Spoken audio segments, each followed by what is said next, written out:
ਅਗਲੀ ਗੱਲ ਕਰਦੇ ਜਾਈਏ ਜਸਵੀਨ ਸੰਘਾ ਜਿਹੜੀ ਕਿ ਹਾਲੀਵੁੱਡ ਦੇ ਵਿੱਚ ਕੈਟਾਮੀਨ ਕੁਈਨ ਦੇ ਨਾਮ ਦੇ ਨਾਲ ਜਾਣੀ ਜਾਂਦੀ ਸੀ।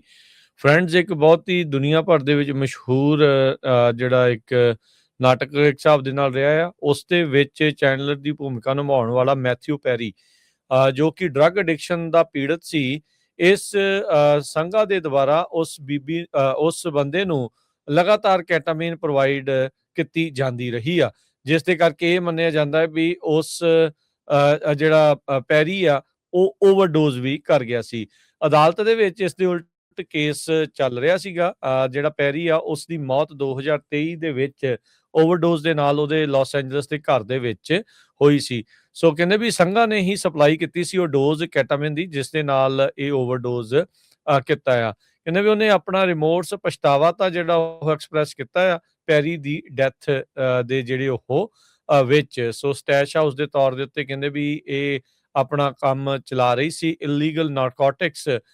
ਉਹਦੇ ਘਰੋਂ ਜਿਹੜੇ ਉਹ ਦਿੱਤੇ ਜਾਂਦੇ ਸੀ ਨਾਰਥ ਹਾਲੀਵੁੱਡ ਜਿਹੜੀ ਡਿਸਟ੍ਰਿਕਟ ਆ ਲਾਸ ਐਂਜਲਸ ਦੀ। ਇਸ ਦੇ ਵਿੱਚ ਗਿਲਟੀ ਪਲੀ ਇਹਨੇ ਸਤੰਬਰ ਮਹੀਨੇ ਦੇ ਵਿੱਚ 5 ਫੈਲਨੀ ਡਰੱਗ ਕਾਊਂਟਸ ਨੂੰ ਕਰ ਲਿਆ ਸੀ ਤੇ ਅੱਜ ਕੈਟਾਮਿਨ ਕੁਈਨ ਜੈਸਮੀਨ ਸੰਘਾ ਨੂੰ 15 ਸਾਲ ਦੀ ਜਿਹੜੀ ਸਜ਼ਾ ਆ ਉਹ ਸੁਣਾਈ ਗਈ ਹੈਗੀ ਆ। 42 ਸਾਲ ਇਸ ਮੌਕੇ ਜਸਮੀਨ ਸੰਘਾ ਦੀ ਉਮਰ ਹੈਗੀ ਆ ਤੇ ਕਹਿੰਦੀ ਉਹਨੇ ਅਦਾਲਤ ਦੇ ਵਿੱਚ ਕਿਹਾ I take full responsibility for my actions, these were horrible choices that ultimately proved tragic।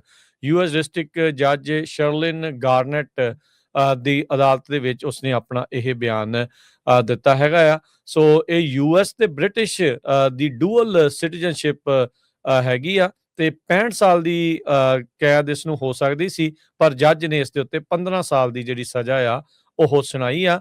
ਜੱਜ ਨੇ ਇਹ ਕਿਹਾ ਵੀ ਇਸ ਨੂੰ ਦੂਜਿਆਂ ਦੀ ਲੋਕਾਂ ਦੀ ਜਾਨ ਦੀ ਪਰਵਾਹ ਨਹੀਂ ਸੀ।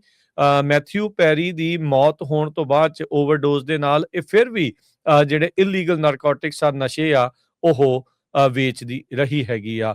ਸੋ ਸੰਘਾ ਦੀ ਸੈਂਟੈਂਸ ਜਿਹੜੇ ਦੋ ਫਿਜ਼ੀਸ਼ੀਅਨ ਜਿਨ੍ਹਾਂ ਨੂੰ ਆਲਰੇਡੀ ਇਸ ਕੇਸ ਦੇ ਵਿੱਚ ਪਹਿਲਾਂ ਸਜ਼ਾ ਸੁਣਾਈ ਜਾ ਚੁੱਕੀ ਆ ਉਹਦੇ ਨਾਲੋਂ ਜ਼ਿਆਦਾ ਜਿਹੜੀ ਉਹ ਦਿੱਤੀ ਗਈ ਹੈਗੀ ਆ।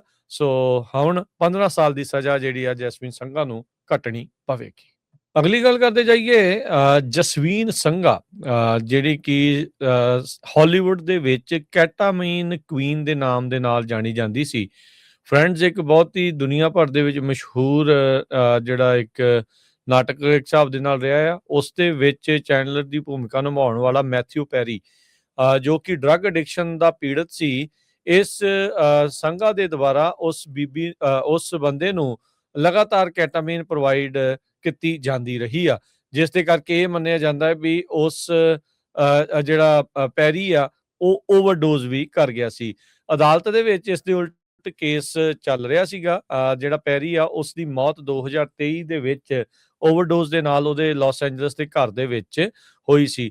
ਸੋ ਕਹਿੰਦੇ ਵੀ ਸੰਘਾ ਨੇ ਹੀ ਸਪਲਾਈ ਕੀਤੀ ਸੀ ਉਹ ਡੋਜ਼ ਕੈਟਾਮਿਨ ਦੀ, ਜਿਸ ਦੇ ਨਾਲ ਇਹ ਓਵਰਡੋਜ਼ ਕੀਤਾ ਆ। ਕਹਿੰਦੇ ਵੀ ਉਹਨੇ ਆਪਣਾ ਰਿਮੋਰਸ ਪਛਤਾਵਾ ਤਾਂ ਜਿਹੜਾ ਉਹ ਐਕਸਪ੍ਰੈਸ ਕੀਤਾ ਆ ਪੈਰੀ ਦੀ ਡੈਥ ਦੇ ਜਿਹੜੇ ਉਹ ਵਿੱਚ। ਸੋ ਸਟੈਸ਼ ਹਾਊਸ ਦੇ ਤੌਰ ਦੇ ਉੱਤੇ ਕਹਿੰਦੇ ਵੀ ਇਹ ਆਪਣਾ ਕੰਮ ਚਲਾ ਰਹੀ ਸੀ ਇਲੀਗਲ ਨਾਰਕੋਟਿਕਸ।